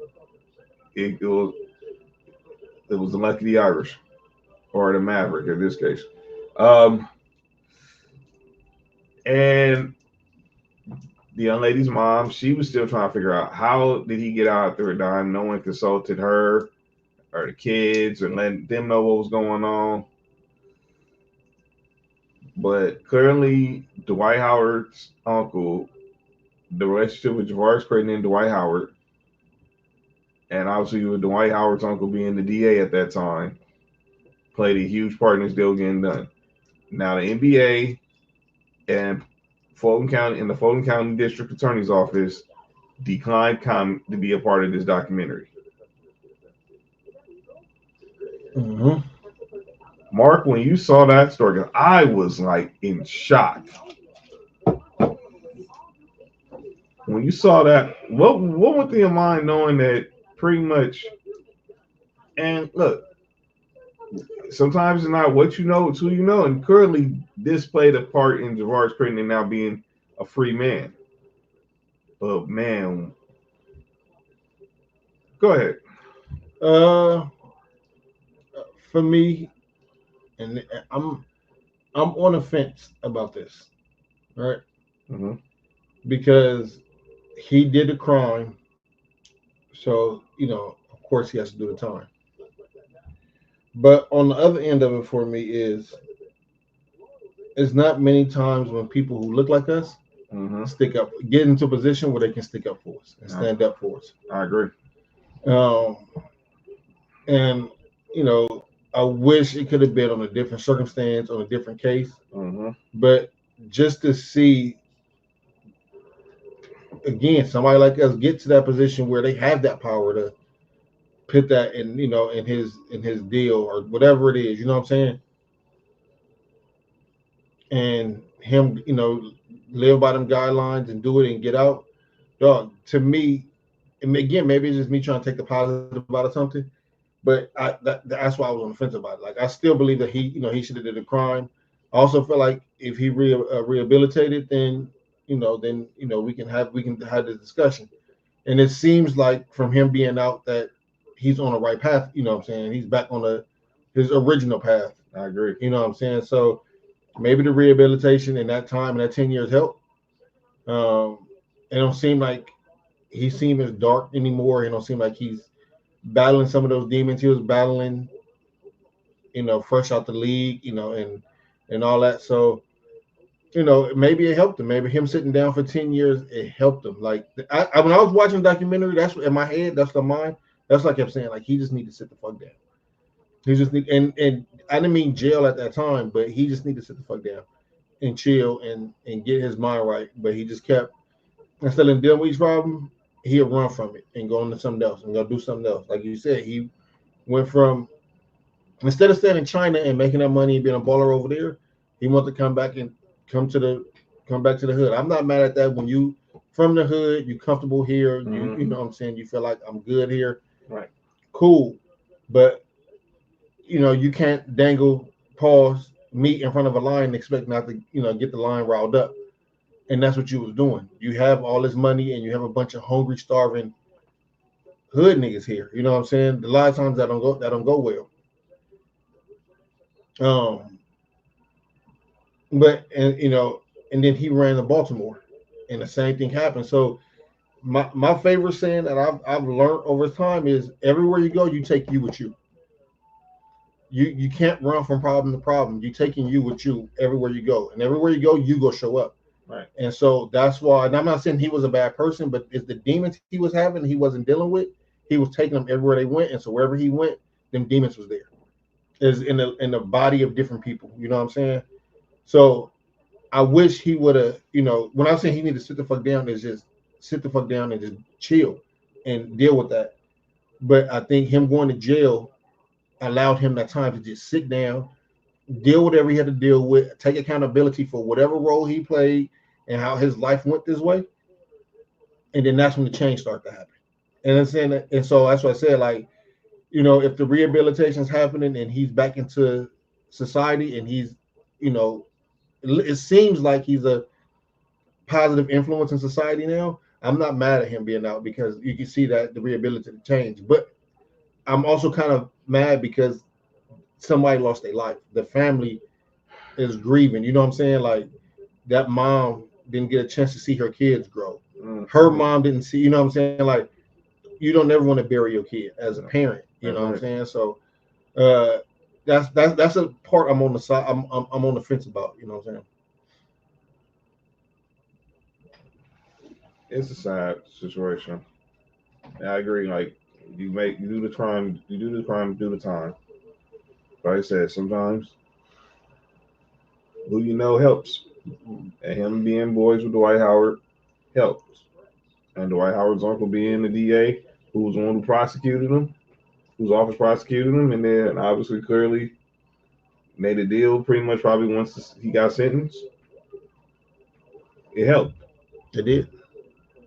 Now, as far as with the victim's family, I pray that one day they find peace. And I saw the mother; she's found peace, but she says I would forgiven her, but she hadn't forgotten. I don't blame her. I don't blame her neither.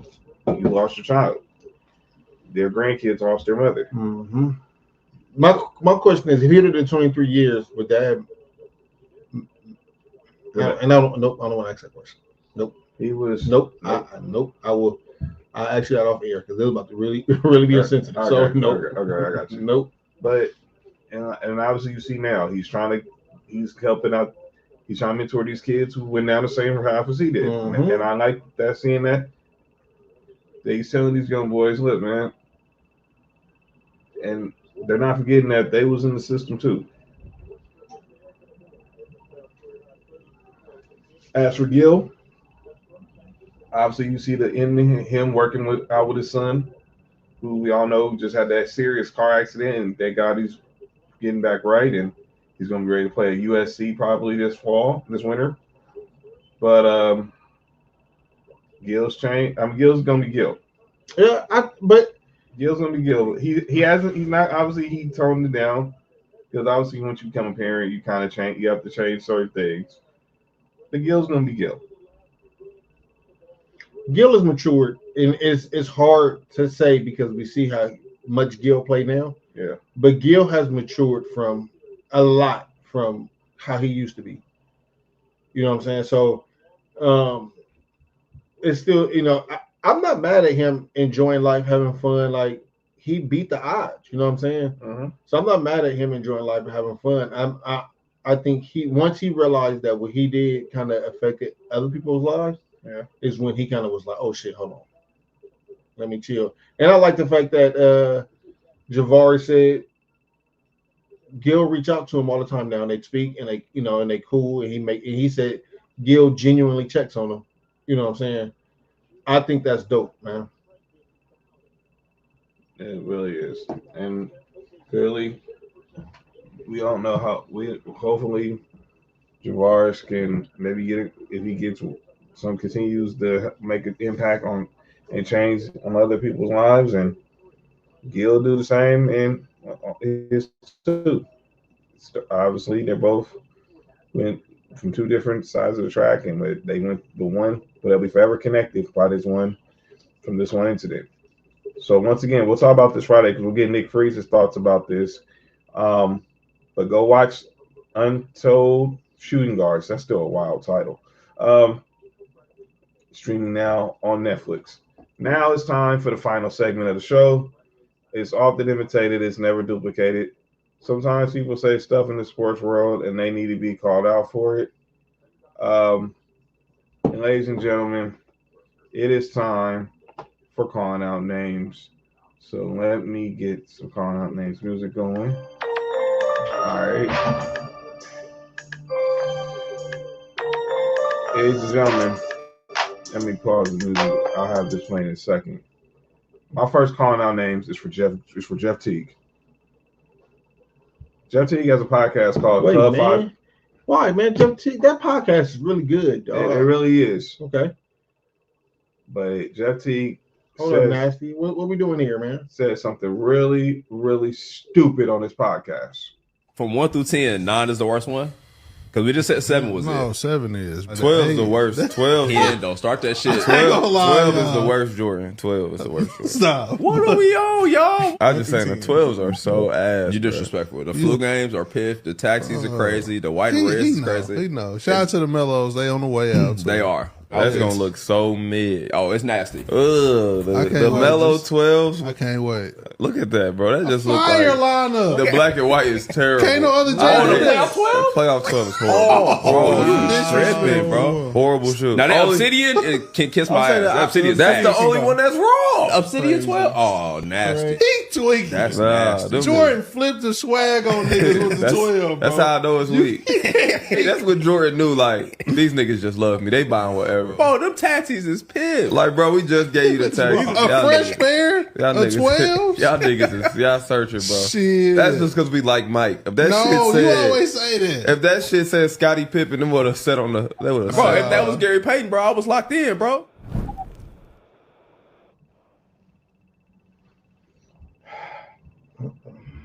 Jeff Teague.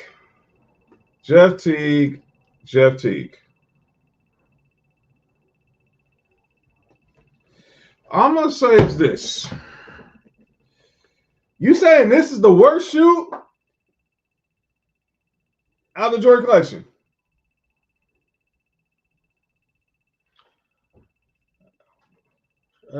He said, first of all, he said the shoe. Then he gonna call this model in particular, say this is horrible. But you gonna call the Obsidians good. And I thought I was the only person who was biased to blue. Good God, Jeff. I don't even like them joints. But you gonna say the playoff 12s is trash.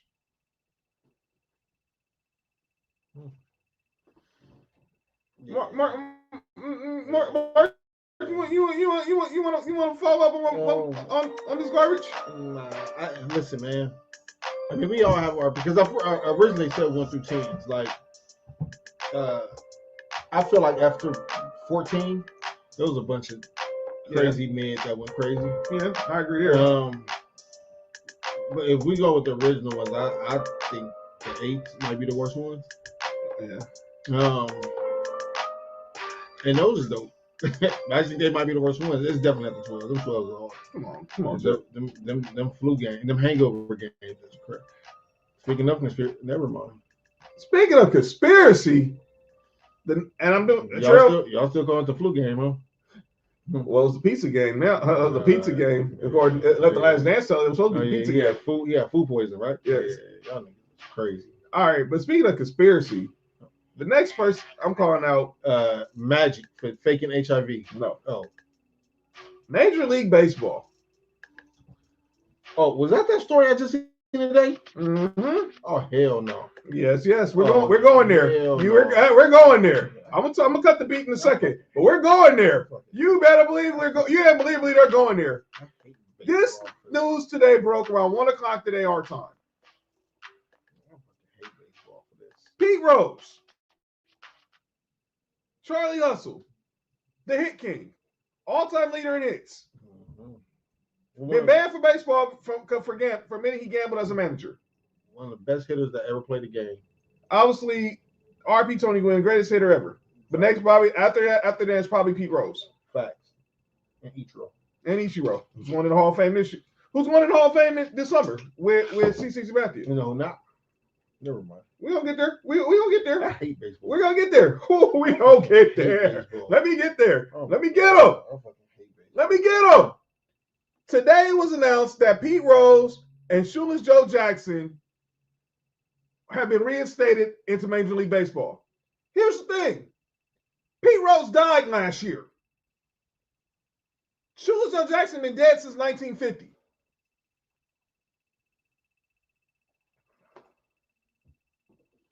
And now y'all want to reinstate them in baseball, knowing these dudes should have been in the Hall of Fame a long damn time ago.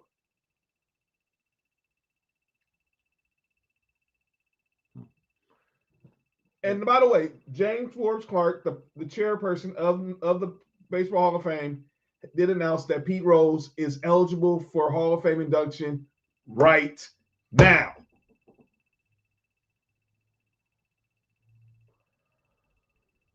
Let me get this straight. Bart Giamatti bans Pete Rose from baseball from gambling. Bud Seenley could have reinstated Pete Rose. Rob Maverick, you could reinstate Pete Rose. No, y'all want to make sure this happened when this man died. Y'all wanted to make sure this man died because he did not want to see him walk across that stage in Cooperstown. That's crazy. And get that plaque. That's crazy. Join the rest of his teammates with the big red machine and finally get the overdue praise he deserves. That's crazy. They got people in the baseball fame that kill some people. But y'all can cool with murderers being in the Hall of Fame. Crackheads. Drug dealers. Everybody. Mm-hmm. But y'all don't want to put arguably some of the greatest players, because one gambled, one possibly used steroids. Come on, man. It's stupid. First of all, I'm going to say congratulations to Pete Rose's family, because obviously they're the ones who's going to benefit from this. But Pete Rose, and he should go in the Hall of Fame. I don't care if you don't like it or not. Pete Rose should go in the Hall of Fame next year, and it shouldn't even be a discussion. My only question is, when he bet as a gambler, did his parlay hit? Because I needed to ask him some questions in Vegas. I should have, man. We should have, man. Because I actually ran into Pete Rose one time in Vegas. He was doing an autograph signing at Caesars. I should have went and got some gambling tips from him. But no, that's all that was. Because they was afraid that Pete Rose was going to make an embarrassment of baseball, talk a bunch of crap at his Hall of Fame speech, and basically make a mockery of the game. But no, y'all make a mockery of the game. Pete Rose, Barry Bonds, Roger Clemens, Alex Rodriguez. Not having a GOAT in your Hall of Fame is crazy. Imagine a basketball having a Hall of Fame, and whoever you feel the GOAT is. It can be Jordan, it can be Kobe, it can be LeBron, it can be Kareem, whoever you feel is the GOAT. Imagine them not being in the Hall of Fame. Football. Whether you think it's Jim Brown, Walter Payton, Tom Brady, Lawrence Taylor, Joe Montana, Deion. Just imagine not having the greatest of whoever represented your sport not in the Hall of Fame. You think boxing gonna have a Hall of Fame without Muhammad Ali and Mike Tyson, or Joe Frazier, or Floyd? This is crazy. Soccer not gonna have a Hall of Fame without Ronaldo or Messi or David Beckham or Pele. Hey, that movie Bend It Like Beckham, was that a point? Hey, yo! He was one of Spice. He was married to a Spice Girl. But I'm just saying, bro. Yo, you in? All right, we out here. All right, that was my call out name. That's just insane. That's just insane to me. But it doesn't shock me because I kind of figured me and Mark and they talked about this, that the moment Pete Rose died, they're going to reinstate him and he's going to go in the Hall of Fame. And I guarantee they're going to do that commissioner this year. When they put his name on the ballot for 2026, he's gonna get a lot. There's gonna be a lot of push to get him in the Hall of Fame. I have personal call no names. I just showed you, John, while we were doing the show. Yeah. Max Strus. Oh my God. Max. Maxwell. He texted somebody on his team and said, if y'all don't want to play, you might as well not show up. That's a quite inspirational text to send somebody if you go out there and ball. Anybody know what he did today? John, just take a guess. He didn't score. 0 for 9. You could have stayed home today, sir. Actually, you could have just went to Miami. Back to Miami. Well, he's going there now. Because they're on vacation. Skip can't. No, don't go to Cancun with that type of. Mm-hmm. Don't bring that energy to Cancun. Take it up to South Beach. Mm-hmm. No, don't go to South Beach. No, South Beach. That's a good point. Yeah, that was crazy. That's it for me, though. But that's it for me too. And ladies and gentlemen, that's calling our names. Stephen A. Smith too. Yeah. But yeah, that was just But that Pete Rose thing that really bothers me. Like. Pete Rose is going in the hall. Is going to go in the Hall of Fame now. He said that Pete Rose thing bothers me. Yo, you good? Sorry, my bad. Sorry. We don't get up out of here. Yeah, Sam says he should have been in 30 years ago. Sealy was smart enough to reinstate him. Of course, Buzz Sealy wasn't going to do it. He was a former owner. People don't know that. Speaking of that, Buzz Sealy was also one of the owners of the Milwaukee Brewers, so he wasn't going to let him in. They wanted to keep Bart Giammatti's rule and stay until the day he died, and that's exactly what they did. By the way, it's crazy because Bart Giamatti died before Pete Rose. Of course. And those know. By the way, you know who his son is. Who? Bart Giamatti, the former commissioner in MLB. No, who? Paul Giamatti, the actor. Billions. The dude played Jerry Heller in Straight Outta Compton. Oh, that's his dad. Oh, shit. Come on, man. That makes no sense. But Billions is a good show. Yeah, so we'll talk more about that. Go get Nick's thoughts on that on Friday. So, and I want to say before we get out of here, John, my bad. I want to send a shout out to what Netflix is doing with Untold. That's right. They're doing some great documentaries with that. They did The Malice in the Palace. Uh-huh. So if y'all haven't seen it, please go check that out. That's great. They did a great job with that. And now they did the shooting guard. Pick a better title. No, shooting guard is hard. That was dope. That was dope. That was dope. It was a crazy title, but I rock with it though. That was dope, especially neither one of them play shooting guard. That's the crazy part. That's right. They were over point guards. That's the crazy. Never mind. And then they doing another one. It's called Point Blank Range. My bad. John always taking one step too far. One step too far. And I have another one about the bodybuilder dude who was on the raw meat diet. Yeah, that just dropped. Yeah, I saw it. Yeah, I'm gonna watch that. I don't know about them. I'm gonna watch it. Like they've been doing a good job with Untold. So man, keep that up. Pause. Wow. Hey, yo. Holy shit.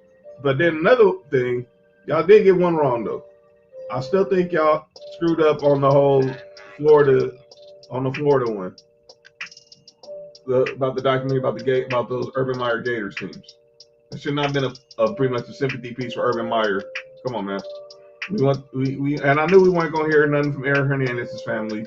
Obviously, you weren't gonna hear from the Pound Seas. I thought you were about to say you wasn't hearing from Aaron Hernandez. I was about to say, John, you are okay. Out of pocket. No, we weren't gonna hear from his family. We weren't gonna hear from. We knew what was going on in Florida. Come on, man. But we'll talk more about that on Friday. So let me give you what we got going on for the rest of the week. Obviously, check out our girls, Nessa, Angel Rose, Humber Roses, 430 Culture Clash Network. What up with it, y'all? Check out Sports4U Wrestling tomorrow. Me, Trail. Nick Free's going to be on Sports4U Wrestling with Nessa tomorrow. Check out No Rules tomorrow night with Mark and Ill Will, 7:30 on Instagram Live. Heard No Rules Podcast on Instagram. Go follow it right now. Check out boys JT and Cash with Marks and Mikes on Thursdays. And then we'll be back on Fridays. Yes. So we're going to talk NFL schedule release. Right. We're going to talk Mexicans NBA playoffs. The Mexicans in NBA playoffs?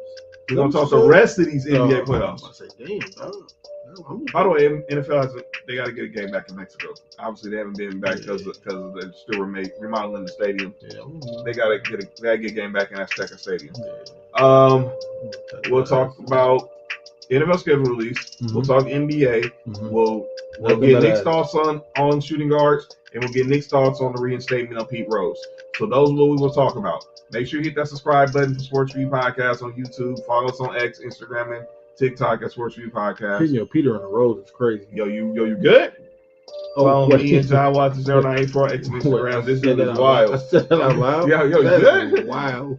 Hi, I'm Mark. Hi, Mark one on X. Do not follow me. 99 Gorilla on X, Instagram, and TikTok for Nick. And we'll see y'all on Friday. Enjoy the rest of your night. Right now, it's tied up at 92 between the Thunder and the Nuggets. Game 5. Remember, whoever wins the series usually wins Game 5 when the series is 3. It's tied at 2. Goes on to win 81% of the time. This has been another great episode of Sports4U. I'm John. That's Mark. Yeah. Nick, we'll see you on Friday, bro. We out.